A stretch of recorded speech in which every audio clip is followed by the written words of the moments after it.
Non, ça va vous plaire, ça va vous plaire. Parlez-nous du Talmud un jour, les courageux. Ah bah tiens, justement, on peut faire une pause Talmud si vous voulez. Oh oui, oh oui. Je suis en train de préparer un stand-up sur le judaïsme. Je vous l'ai pas dit, mais la communauté juive de Roubaix, et ça c'est vrai, hein, premier degré, m'a invité pour faire une critique du judaïsme et de l'humour sur le judaïsme. Et du coup, moi, je suis pourquoi pas, hein, avec plaisir. Donc, ils m'ont invité. Ils me payent, je sais que le Mossad ne paye pas beaucoup, mais ils m'ont quand même payé l'hôtel, la bouffe, le trajet. Et du coup, je suis en train de préparer un petit stand-up sur le judaïsme que je mettrai sûrement dans mon stand-up sur Mohammed de fin d'année à Paris. Et du coup, je cherchais des sources. Et du coup, je bosse avec un très bon ami juif. Hein, je ne suis pas antisémite. Et il m'a donné des sources. Et du coup, je peux vous en lire quelques-unes, hein, comme ça. Bon, ça spoil un peu pour les juifs qui seront là lors de mon stand-up sur le judaïsme. Mais c'est pas grave. Bouchez-vous les Allez. oreilles, comme ça vous aurez pas de spoil.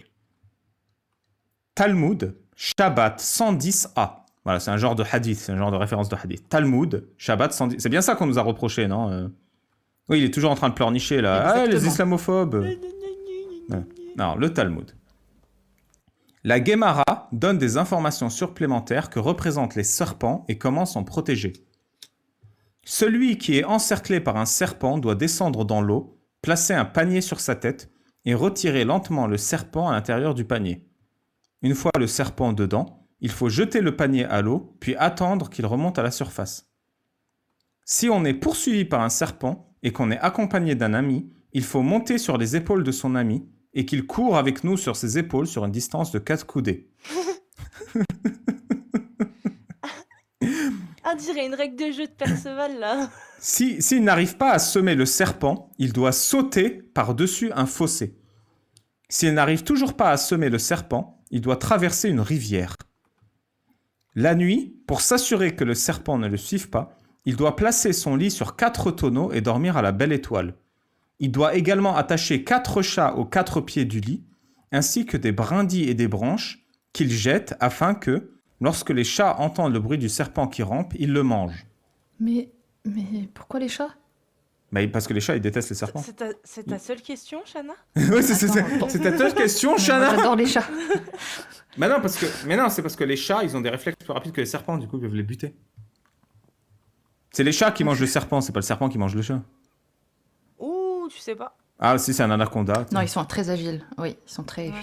Des chats, enfin des serpents. Si tout ça ne fonctionne pas, essayez de semer le serpent. Là, je suis toujours en train de vous lire le Talmud Shabbat 110a.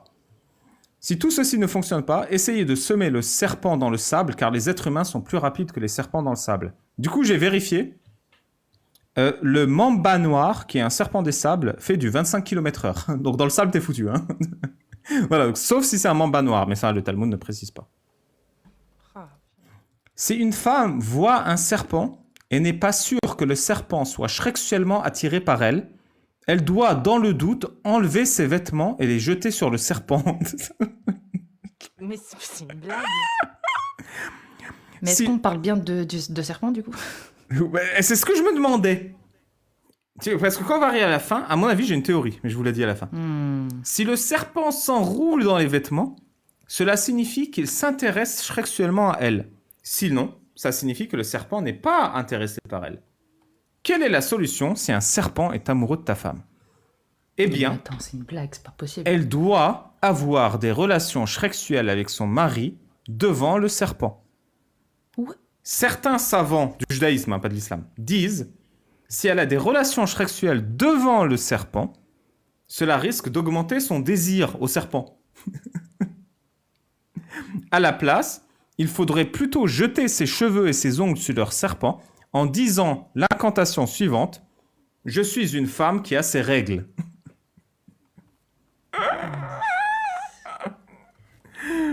Si le serpent pénètre malgré tout ta femme, il faut écarter les jambes de ta femme, placer ta femme sur 2 tonneaux. Pourquoi il y a toujours des tonneaux dans vos histoires? C'est ultra... Non, mais... C'est ultra codifié. Enfin, il y a tellement de trucs, on dirait... Oh, Donc tu mets ta femme sur des tonneaux, tu lui écartes les jambes, tu apportes de la viande grasse et tu jettes la viande grasse sur des braises afin que le fumet attire le serpent hors de le vagin de ta femme. Il faut aussi assaisonner la viande grasse d'un bol de cresson et de vin parfumé et tout mélanger. On peut apporter des pinces, car une fois que le serpent sent le parfum, il sortira et on pourra le saisir à l'aide des pinces. Ensuite, on saisit le serpent et on le jette dans le feu, car si on ne le brûle pas vivant, il reviendra dans le vagin de ta femme. Non, c'est obligé que c'est quelqu'un, c'est un mec bourré qui a écrit ça, c'est pas possible. Eh ben moi je pense que c'est un rabbin qui a été chopé par un mec marié avec sa femme à poil. Ah. Et que du coup il a dit, il y a un serpent dans ta femme, ramène-moi un bol de cresson, de la viande, deux tonneaux et du vin. C'est possible. Ça se tient, hein, ça se tient. Et le gars il était, oh mon dieu, il y a un serpent dans ma femme. Je suis quasi sûr que c'est ce qui s'est passé. Et que c'était tellement pris au sérieux que c'est resté pendant des millénaires.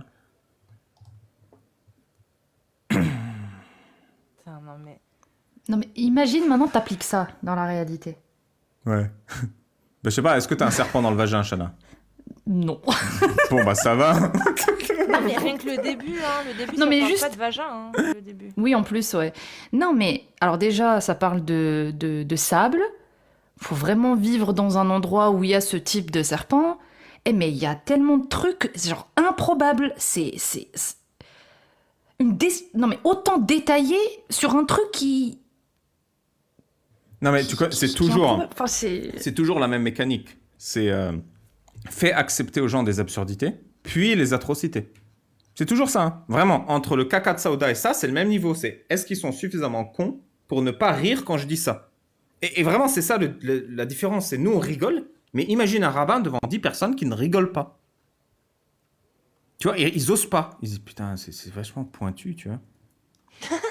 En plus de ça, attacher, avoir des tonneaux, comme a dit...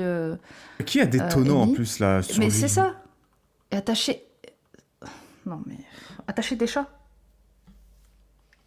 Ensuite, et du coup, j'ai dit absurdité, atrocité. Maintenant, je vais vous lire le Mishneh Torah, Hilchot Ishut, chapitre 21. Comment fouetter sa femme. Voilà. Maintenant qu'on a de l'absurdité, on passe à l'atrocité. Oh non. Ah oui, d'accord. Ok. Livre écrit par Maïmonide, alias le Rambam. J'aimerais trop qu'on m'appelle le Rambam. Œuvre qui est l'un des 4 piliers sur lesquels s'appuie Rabbi Yosef Karo pour compiler la Khalaqa. Khalaqa ou Khalaqa? Ouais, ils disent khalaqa. Khalaqa. La loi juive en vigueur actuellement et que chaque juif suit scrupuleusement. Un mari Rambabam. a droit Rambabal. à tous les Rambabal. biens... Rambabal, ouais. Rambabal. Ça fait un peu sec, non? Rambabal, Rambabal. Autour d'un feu. Ouais, c'est ça. On fera ça dans le chalet de l'horreur. Un mari a... alors. Ah bah, tu sais pas ce que tu rates. En plus, il y aura un cadeau. Un mari a droit aux biens découverts par sa femme, ainsi qu'aux fruits de son travail.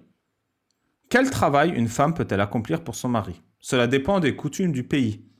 Là où il est d'usage que les femmes tissent, elles tissent. Là où on brode, elles brodent. Là où on file la laine ou le lin, elles filent. S'il n'est pas d'usage que les femmes effectuent des travaux, elle ne peut pas être contrainte à autre chose qu'à filer la laine. La laine, mais pas le lin, car le lin abîme la bouche et les lèvres d'une femme. Ce métier est choisi parce que le filage est une tâche réservée aux femmes, comme le suggère l'Exode 35-25. Voilà, donc déjà, c'est pour vous les gonzesses.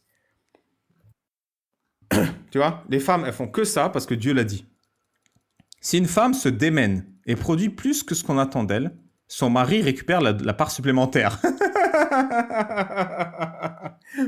Même si le mari est très riche et même si les femmes a plusieurs servantes à sa disposition, elle ne peut rester inactive, car l'oisiveté mène à la débauche et au serpent, comme on l'a vu. Son mari ne peut toutefois pas l'obliger à travailler toute la journée. Au contraire, son obligation de travailler est réduite en fonction de sa richesse. Ah, plus t'es riche, moins tu travailles. Toute femme est tenue d'accomplir les tâches ménagères suivantes pour son mari. Alors, vous êtes prêtes ou pas à vous convertir au judaïsme, les filles? Vous allez voir, c'est une religion de facilité. Ouais. Ok. 1. Lui laver le visage. Mhm. Non mais je crois, même si j'avais une femme qui veut me laver le visage, je préférerais le faire moi-même, genre... Tu sais, tu fais ça et c'est tout, quoi. Tu frottes, tu... Puis comment c'est... Enfin, comment...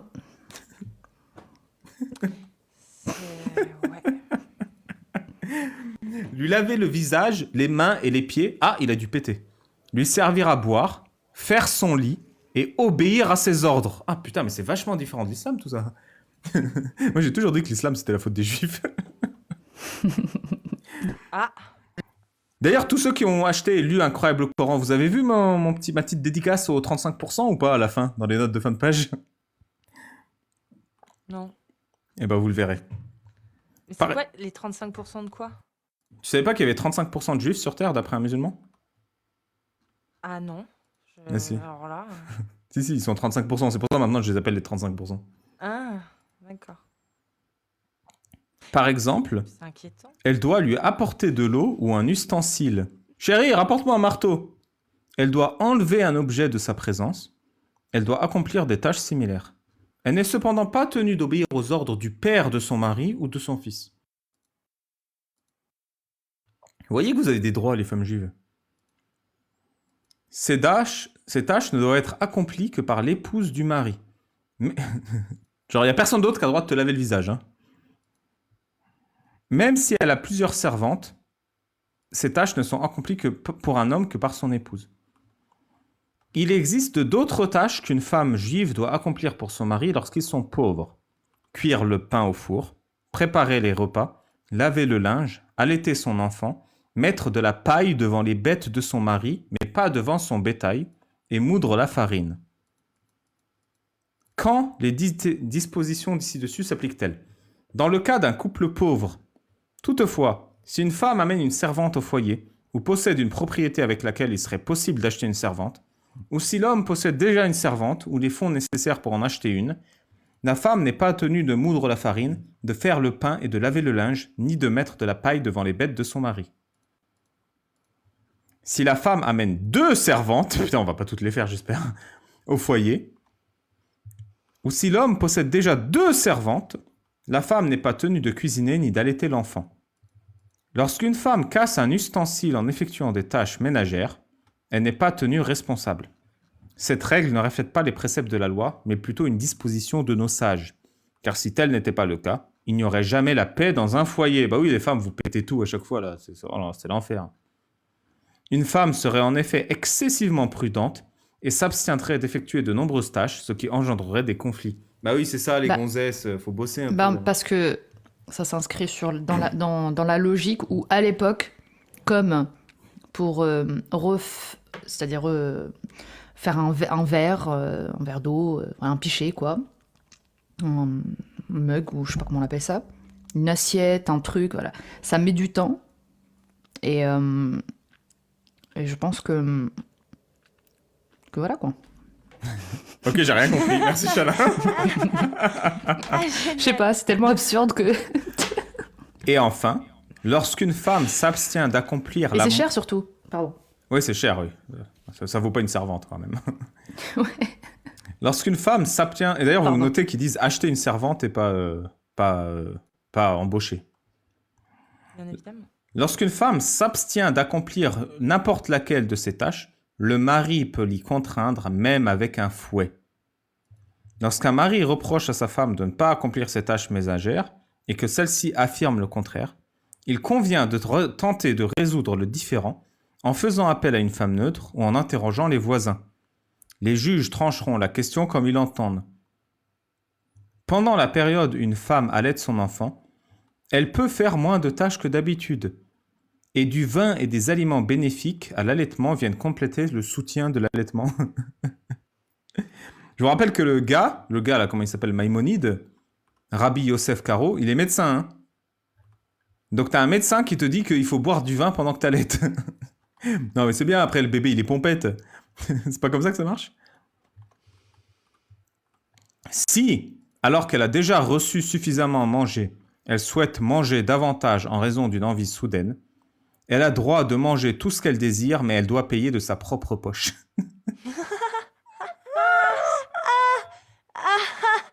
Ah, crevard. Ah bah je comprends la réputation, elle Oui, vient moi tout. aussi, je comprends. T'es ta femme, elle est enceinte, elle fait chérie, j'ai envie de fraises. Ouais bah tu payes. Tu payes. tu me fais un twin, je vais te chercher des fraises, y a pas de souci. C'est quoi, c'est 2 € la barquette, c'est rien, vas-y donne. Hein.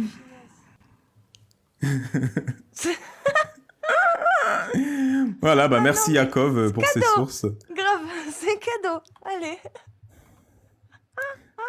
Ah, vous en voulez un dernier ou j'arrête là? Ouais, un dernier sur les juifs et Si, après on allez, un s'arrête. dernier, ouais.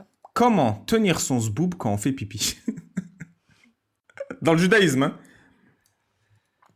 Est-ce que c'est si différent de l'islam? Bah, je te dirai, parce que moi je sais comment le tenir dans l'islam. Bah Dès- justement, c'est différent ou pas? Bah, je sais pas, il faut que j'ai pas lu, hein, j'ai pas lu encore. Je suis en train de Ah, lire t'as avec pas vous. encore lu?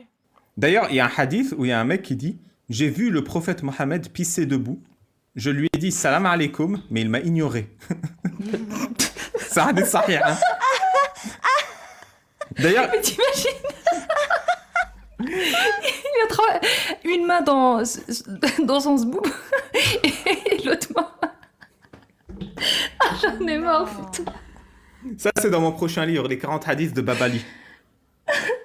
Je fais une compilation avec 40 hadiths inspirants du prophète Mohammed et je vais faire une série. Du coup, la série elle est préparée, mais il faut le mettre en page. Et le premier volume, ce sera 40 hadiths du quotidien du prophète. J'ai vu le prophète faire ça, j'ai vu le prophète faire ça. Attends, donc- attends, je te donne le zboubo salut de Mohamed. Zboubo, salut? Comment ça? Zboub, Zboub? salut. Je comprends pas. Le salut. Il l'a pas salué justement parce qu'il était occupé. Ah, non, il a pas dit bonjour au zboub, il a dit bonjour à Mohamed. Bonjour le zboub. Comment ça va aujourd'hui, monsieur zboub? Ah oui, mais non, ça c'est. Bon, je te dirai en privé. Ouais. Ok. Non, rien, quoi. Ouais, ouais. Alors. Non mais attends, Mohamed, il a pas été circoncis apparemment. Non, il est pas Parce qu'il est circoncis. né circoncis. Ouais. Mais comment on peut vérifier ça? Bah, tu demandes à Aïcha. Elle a dit qu'il était... Ouais, parce qu'elle a dit quand le zboub circoncis rencontre le zboub circoncis, il faut faire le rousl. Donc Aïcha a été excisée, Mohamed circoncis, d'après ce hadith. Ah. Bon bah... Ok. Ma théorie tombe à l'eau.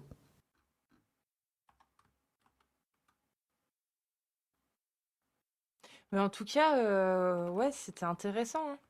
C'était vraiment très intéressant, même ce qu'on a entendu là. Ça donne Mais on envie t'entend d'en pas. apprendre davantage. Il Pardon, bug, du coup, non, du ah. coup, je demandais, bah, Shana, du coup, mettons que le prophète a un prépuce, qu'est-ce qu'on dit? C'était quoi ta théorie? Non, mais justement, pour moi, c'est l'arnaque du siècle. Lui-même qui dit aux autres voilà, de ce truc, de se circoncire, oui. et que lui ne l'est pas. Enfin, c'est... Eh ben, à mon avis, il y a Qu'il deux a raisons vérifié. pour lesquelles il n'est pas circoncis. C'est qu'il Mm. n'y avait pas de parents, et du coup, il n'y a personne qui a payé pour. Ah oui, oui. Et la deuxième, c'est parce que c'est une théorie des savants de l'islam, c'est il a été circoncis, il est né circoncis et sans cordon ombilical, parce que Allah a interdit à quiconque de le voir tout nu. Ce qui est assez drôle, parce qu'on a un hadith où il s'évanouit tout nu quand il a 40 ans. En fait, il prend sa toge, il la met autour de son cou pour porter un caillou, et il s'évanouit parce que le caillou est trop lourd, il a une anémie ou un coup de soleil. Et quand il se réveille, il dit « C'est Allah qui m'a évanoui pour me punir d'avoir montré mon zboub en public. Désormais, je ne me mettrai plus jamais nu en public. » Ça, c'est un hadith sahih. Trop, putain. Alors, Talmud Nida 13a, et après on va s'arrêter là. La Gemara pose la question suivante. Quelle est la différence entre les femmes et les hommes pour que les femmes soient louées lorsqu'elles s'examinent afin de déceler des éjaculats, tandis que les hommes sont blâmés quand ils éjaculent? La Gemara répond: les femmes ne sont pas sujettes à l'excitation quand elles examinent leurs parties intimes pour y trouver du sperme. Par conséquent, lorsqu'une femme s'examine avec diligence, elle est considérée comme digne d'éloge. En revanche, les hommes qui cherchent du sperme, ça je comprends pas s'ils cherchent dans leur zboub ou dans une femme, Je comprends pas, voilà. peuvent éjaculer suite à ce contact. Ah oui, c'est ça. Donc les hommes ne peuvent pas fouiller le vagin d'une femme pour y trouver du sperme, parce que eux, ça les fait bander, mais que les femmes, ça les fait pas bander. Comment ça, trouver du sperme dans le vagin? Quoi? Qu'est-ce qu'il dit? Ah, bah, moi, je fais que lire. Hein. Et un homme Mais qui que- cherche un éjaculat dans le vagin d'une femme doit avoir la main coupée. Ah, donc pas de gynécologue chez les juifs. Hein. Ah. Pas d'homme gynéco. Pas de doc gynéco. Mais comment ça s'examiner là? J'ai pas compris. Je sais pas ce que ça veut dire s'examiner. Je... Une femme, je comprends. J'imagine, c'est t'as fait l'amour et est-ce qu'il reste un truc en moi, je me lave, j'en sais rien. Je peux comprendre, tu vois. Ils ont peut-être une superstition, s'il reste du sperme dans la femme, il faut l'enlever, je sais pas. Un homme, je vois pas trop. Est-ce qu'il doit examiner une femme ou est-ce qu'il doit s'examiner lui-même? Bah du coup non, il doit pas s'examiner, il doit pas l'examiner la femme, c'est ce qui est dit. Ouais. La Guémara demande, un homme peut-il s'auto-examiner avec un linge ou une braïta? Le cul bah, je sais pas du coup, examiner quoi? Ah, donc la j'imagine question examiner son propre zizi. Ah, donc regarder s'il y a du sperme sur son propre zizi. Parce que j'imagine c'est comme dans l'islam, quand tu as un éjaculat, tu es impur. Tu dois refaire les ablutions. Donc j'imagine qu'un mec qui a du sperme sur son zizi doit refaire un genre d'ablution. Il est impur. Bah, oui, mais à partir du moment où t'as couché, de toute façon, il y en a, faut faire... Non, mais à mon avis, il y a aussi le rêve érotique. Parce que là, tu dois examiner ton propre zizi pour voir s'il y a du sperme, mais l'homme n'a pas le droit de toucher son propre zizi. On peut revenir sur les hadiths. Comment il faut qu'on s'y avait alors? C'est catastrophique. Et du coup, ils disent, est-ce qu'un homme peut toucher son propre zizi avec un linge pour vérifier ou pas s'il est propre? Ou avec tout autre objet similaire de son choix? C'est écrit ça, vraiment? Oui, oui. D'accord. Genre la main de sa femme, au pire. Ou un vibro. Toujours plus... La Guémara répond, un linge grossier qui ne réchauffe pas le corps est autorisé, tant que le contact du pénis avec le linge grossier n'enclenche pas une émission de sperme. Putain, c'est technique, le judaïsme. Non mais c'est trop, enfin... Wow. La Guémara Il devait demande... s'ennuyer, mais c'est ouf, il devait juste- vraiment s'ennuyer. Petit sondage dans les commentaires, s'il y a des juifs. Est-ce que vous saviez ça, ce qu'il est en train de lire, Babal? Ce serait intéressant de savoir si vous êtes au courant. Alors, pourquoi a-t-on cette règle? Au moins ils expliquent pourquoi. Je suis sûr que ça va être intéressant. Un prêtre mangeait une donation, le trouma. C'est une nourriture réservée aux prêtres qui est sacrée et consacrée. Et pendant qu'il mangeait le trouma, ses mains ont commencé à trembler, ce qui lui a indiqué qu'une émission séminale était imminente et qu'il devait par conséquent tenir fermement son pénis pour empêcher l'émission de quitter son corps, car cela annulerait l'avalement rituel pur du trouma. Putain. Mec, il est là, il est en train de bouffer, il va éjaculer, il va non, je peux pas, Non. je peux pas. En fait, je comprends maintenant, Mohamed. Il était dans une société de malades, putain. Ouais, c'est ça, le mec, il était tout défou, il a fait... Je comprends maintenant, en vrai, je comprends au premier degré, l'islam est une religion de facilité. Mais t'imagines, t'as ton prêtre qui est là. Attends, mes mains tremblent. Non, ça arrive. Je dois finir de manger sans éjaculer. Oh non, mais... Waouh. Oh là là. De cet épisode, une difficulté a été soulevée de cette Mishnah. Donc on dirait que Mishnah, c'est genre cette tradition. Peut-il réellement se tenir le pénis? Or, Rabbi Eliezer enseigne, quiconque se tient le pénis et urine est considéré comme ayant provoqué un déluge sur le monde. Car la masturbation est un péché qui conduit au déluge. Genre te tirer dans le zboob quand tu fais pipi, c'est un déluge. Du coup, t'es obligé de faire pipi quoi? Comme ça, les mains sur les hanches? Comment tu fais pipi chez les juifs? T'es là, captain, pipi. Et après, comment tu le rentres? Genre, tu le rentres sans te toucher, tu refermes la barre. Ça, aucun... Un déluge. Ouais, putain, ils avaient une sacrée vessie quand même, les juifs. Abaye explique, pour résoudre cette difficulté, que la Mishnah fait référence à celui qui se tient le pénis avec un tissu grossier. Le problème, selon Rabbi Eliezer, c'est que si on ne s'attient pas le pénis, des petites gouttes seront projetées sur les jambes. Et si on ne se tient pas le pénis, les gens pourront croire qu'on apparaît comme un homme amputé du pénis parce qu'on ne fait pas pipi assez loin. Je me dis, mais qui te regarde faire pipi? À l'époque, ils n'avaient pas de toilette, hein. C'était dans les... Enfin, comme Al-Manassi. Or, un homme qui ne fait pas pipi assez loin est incapable d'avoir des enfants. Ah, tu vises. Genre... Par conséquent, si des gens voient de l'urine sur tes jambes, ils pourraient soupçonner que tu ne peux pas avoir d'enfants et par conséquent jeter le discrédit sur tes enfants, les qualifiant d'enfants nés d'une union interdite, des mazmérim, des bâtards. Ah mais putain, mais ça va loin. Quoi, il a une goutte d'urine sur son pantalon? Il est sûrement cocu. Il est donc Non, préférable. c'est des fous, c'est pas possible. Il y a un problème. Le rabbi Eliezer conclut. Il est, il est préférable d'uriner sans les mains, de se projeter des taches d'urine sur les vêtements, et que les gens jettent des insinuations sur tes enfants car ils sont des enfants d'un autre en disant que c'est des mazmérim, pourvu qu'ils ne se rendent pas mauvais ne serait-ce qu'un instant devant l'omniprésent, Allah j'imagine, bah, en se touchant la bite parce que c'est de la masturbation délugienne.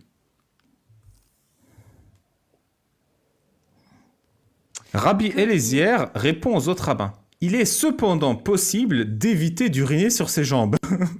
Comment? Ah, Ouf, il y a une solution parce que non, parce que faire pipi comme ça tous les jours. Il faut se tenir sur un endroit surélevé et uriner vers le bas. Ou bien uriner dans une terre meuble qui absorbe l'urine de sorte que le pipi ne ricoche pas vers le haut. bah, c'est comme Mohamed qui fait caca entre deux pierres. Ouais, c'est ça. Cette solution pratique a d'abord été exposée aux rabbins qui lui ont demandé « Et si on a envie de faire pipi, mais qu'on n'a ni endroit surélevé, ni sol meuble pour uriner ?» C'est vrai quoi, j'ai pas mon pot de terre glaise avec moi là.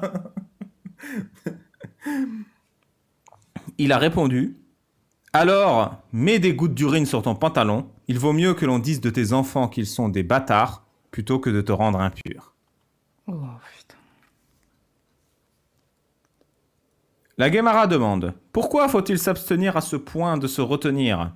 Parce que ce faisant, si on se retient, on risque d'éjaculer inutilement. » Tu sais, C'est vraiment chier, quoi. Enfin, genre le fait de se vraiment- toucher le zboob pendant qu'on fait pipi, t'éjacules. Mais c'est quoi ce niveau de...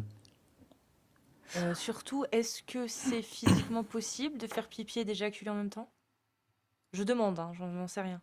Le rabbin Yohanan explique « Quiconque éjacule inutilement s'expose à la peine de mort. » What? Est-ce que vous connaissez la court-métrage, là, Le jour où les mondes s'ébranla? Non. Attendez, je vais vous montrer. C'était l'époque de Golden Moustache, je crois. Je vais vous la mettre. Ça va être un banger. C'est dans le thème, en plus. Ouais, c'était Golden Moustache, c'est ça. Alors... Je sais pas pourquoi je vous ai montré ça. Putain, je Mais vais c'est avoir drôle. des problèmes. Je te jure. Non, mais attends, je viens de vous lire, là, dans le Talmud, quiconque éjacule inutilement s'expose à la peine de mort. C'est littéralement le thème. Ouais. Alors, et Non, mais pourquoi? c'était drôle, hein, c'est bien fait. c'est bien fait. Cela est dit à propos d'Onan, fils de Juda. Or, c'est la Genèse 38, 9, 10. Or, il arriva qu'il eut des relations sexuelles avec la femme de son frère, qu'il laissa tomber son sperme à terre, de peur de donner sa semence à son frère. Cela fit mal aux yeux de l'Éternel, et l'Éternel le fit mourir. Ok. Rabbi Yitzhak et Rabbi Ami disent « Celui qui éjacule en vain est considéré comme ayant versé le sang d'un innocent. » Oui, quand même. Rav Assi a dit « Celui qui éjacule en vain est considéré comme un idolâtre. » Car le Deutéronome Attends. 12.2 dit « Sous tout arbre feuillu. » Je sais pas. Ouais, vas-y. Mais est-ce que du coup, c'est comme s'il avait tué toute l'humanité? Ouais, je pense, ouais. Il y a moyen que Ouais. ce soit ça, ouais. Celui qui éjacule inutilement, c'est comme s'il a tué toute l'humanité. Rev Yehuda et Shmuel se tenaient sur le toit de la synagogue détruite, puis reconstruite à Nehardea. Rav Yehuda dit à Shmuel « Qu'est-ce que je peux faire? Je dois faire pipi. J'ai besoin d'uriner. Hein. » Shmuel a répondu « Shinana, retiens ton pénis afin que tu n'éjacules pas sur le toit de la synagogue, puis va uriner vers l'extérieur, loin de la synagogue. »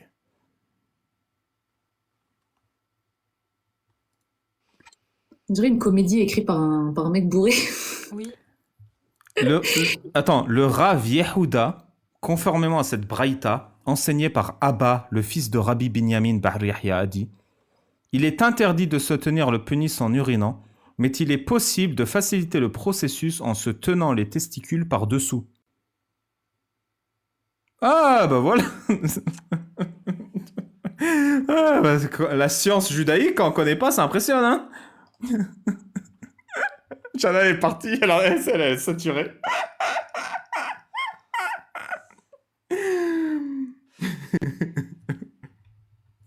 C'est vrai, pourquoi on parle plus souvent du Talmud? Ça va les musulmans, vous êtes contents, on a parlé du Talmud? Bah rigolez pas parce qu'on trouve les mêmes conneries dans l'islam, hein. Il y a quand même un mec qui me dit tu réponds pas aux commentaires. Hein. Quel commentaire? J'ai littéralement lu le Talmud. Est-ce qu'on peut tenir son zboob comme un pistolet? Je sais pas, je demanderai au rabbin quand j'irai. Voilà, incroyable le judaïsme. Mais ça vous plute? Ah Mais oui. Bah, si vous êtes apostat ou apostate, vous voulez témoigner, je veux bien faire un témoignage, sinon je vais me coucher. Tapez 1 si vous êtes apostat ou apostate, et sinon dodo. C'était super, je raconterai à mes gosses demain.